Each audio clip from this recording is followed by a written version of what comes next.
Penguin Random House Audio presents I've Seen the Future and I'm Not Going. AIDS, the art scene, and downtown New York in the 1980s. This is the author, Peter McGough. For Stella Schnabel and Mike Mayer. Wisdom rises on the ruins of folly. Thomas Fuller. Prologue. The worst part of being sick, truly sick, was the night. I'd shoot awake from a searing pain that started in my toe and ran right up the inside of my leg. Within seconds, my whole limb was on fire. After about 20 minutes, the pain would subside, but now I was wide awake. I'd lived in Manhattan for most of my adult life, but until I was up nightly, I had never realized how quiet Times Square could be at 3 a.m. A stillness that left me defenseless against the crushing thoughts of the past and its glory, and of my present dire circumstances. It was 1998. I was on the good side of 40, and I was almost dead. Paul Bellman, my doctor, the man who was known for pulling patients off the edge of doom, later told me when he saw me for the first time, he thought, "This person has 3 months to live." I didn't know it. But his treatment plan wasn't to cure me, which looked impossible even to a man considered one of the best AIDS doctors in the world. His plan was simply to make me comfortable in my final weeks. A few friends and ex-assistants came to visit. I could tell by their startled faces I must have looked a wreck. I was a skeletal 100 pounds, covered from head to toe in purple, AIDS-related Kaposi's sarcoma sores, with my once thick mane of blonde hair now wispy and thin. I greeted my guests in a frayed nightshirt as I sank into a foot-high feather mattress in my antique brass bed, made for McDermott and me by Iskabel Iskowitz, where I spent my days and sleepless nights. The bed was one of the few remnants from my days of grandeur. Even if I wanted to leave my apartment, which I rarely did, I could barely manage the stairs. Without savings or livelihood, I was living in the only place I could afford, a glorified attic. 5 crooked flights of stairs above 46th Street in Midtown Manhattan, Little Brazil, in a slanting 19th century townhouse. And for the first time in my adult life, I was living alone. Only a few blocks away from the stone lions of the stately New York Public Library, the street floor of this once grand house was now a Japanese restaurant for the lunchtime business crowd. From my sickbed at night, I could hear the rats fighting over the scraps of mid-priced sushi in the back garden. The second floor had a Brazilian hair salon that specialized in bikini waxing.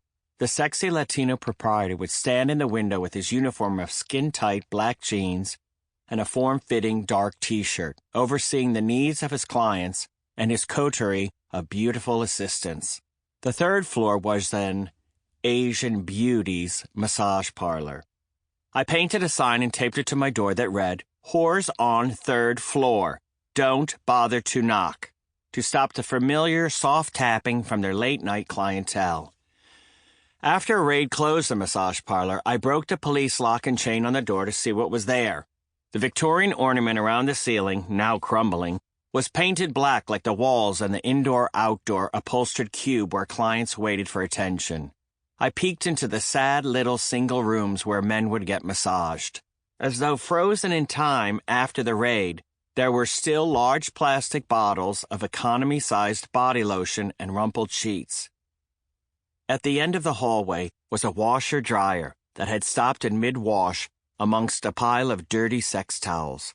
A bok choy dish was still on a dirty hot plate, and melted votive candles were strewn about the soggy carpeted floor.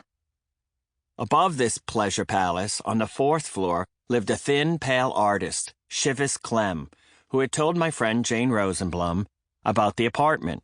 I could always tell when it was 11 a.m. because his alarm clock would ring for an hour while he was in deep, medicated slumber.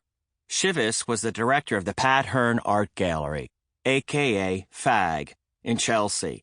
It was one of the first 3 galleries to move from Soho to Chelsea, along with Matthew Marks and Morris Healy.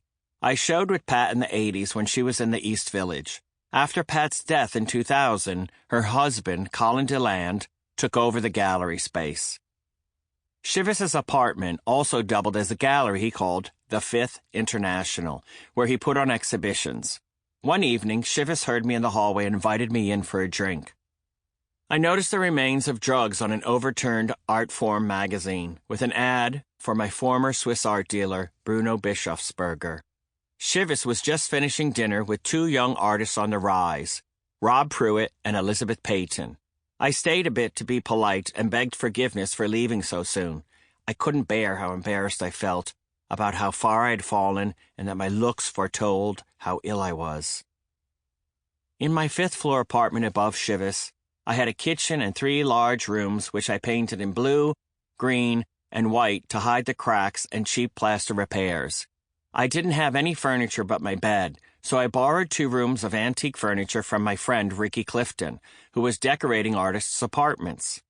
I promised to buy them but kept putting him off because I could barely make the rent.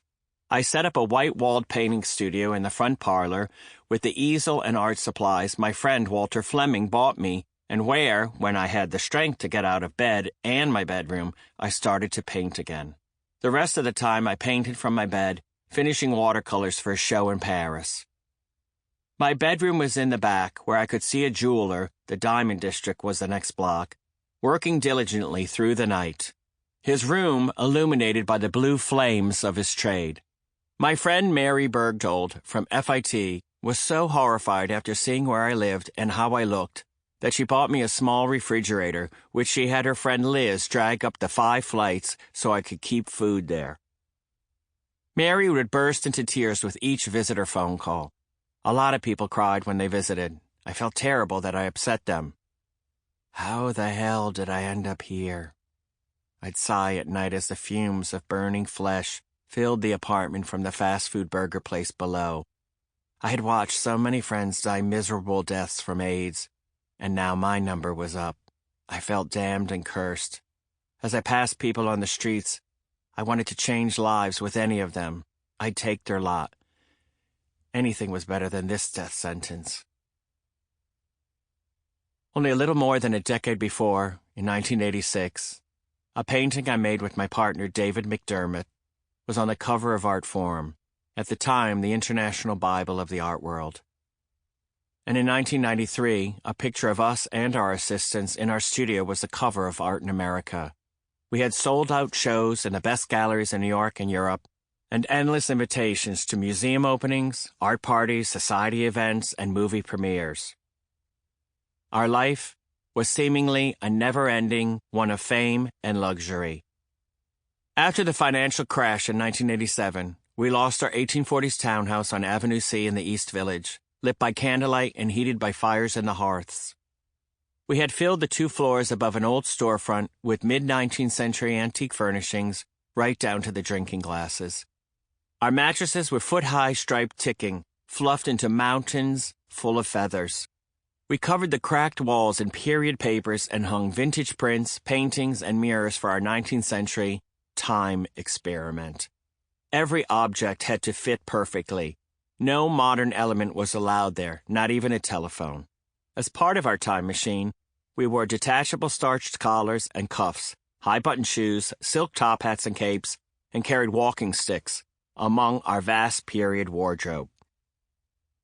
We also lost our studio in 1994, which had been the Kings County Savings Bank, an intact 1865 3-story Second Empire limestone building on the corner of Broadway and Bedford Avenue in Williamsburg, Brooklyn. We had acquired it in 1989, decades before the arrival of frat boys and Wall Street financiers. The bank's first floor housed our offices that we furnished with period manual typewriters, candlestick telephones, and oak office furniture, all under a grand ceiling lit by 6 hanging cast-iron early electroliers. At noon each day, a chef would arrive with a vegetarian lunch to feed the staff. Our British secretary, Jane, also wore period antique clothes. We forbade our studio assistants to wear printed T-shirts and had them wear smocks while they worked to cover their modern dress. The second floor was our sun-filled painting studio, with many assistants stretching and preparing the canvases. And above that was our photography studio, with a 23-foot-high ceiling and pumpkin-colored walls. Sample complete. Ready to continue?